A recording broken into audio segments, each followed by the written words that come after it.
భీముడికి మాట ఇచ్చినట్టుగానే హనుమంతుడు అర్జునుడి రథంపై కూర్చుని ప్రతిరోజు కురుక్షేత్ర యుద్ధంలో జరిగే దారుణాలన్నింటినీ గమనించేవాడు.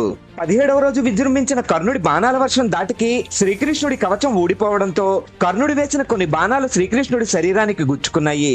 రథంపై నుండి ఇదంతా చూస్తున్న హనుమంతుడు సహించలేక ఒక్కసారిగా పైకి లేచి ప్రపంచం అంతరించిపోతుందా అన్నట్టుగా గట్టిగా గర్జించాడు.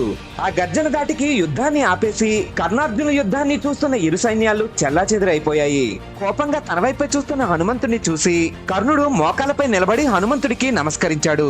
వెంటనే శ్రీకృష్ణుడు పైకి లేచి హనుమంతుడి భుజంపై చెయ్యి వేసి, హనుమా, ఇది త్రేతాయుగం కాదు కాబట్టి నీ కోపానికి ఇది సమయం కాదు. నువ్వు ఇంకొన్ని క్షణాలు ఇలాగే కర్ణుడిని చూస్తే నీ చూపుకే కర్ణుడు చనిపోతాడు.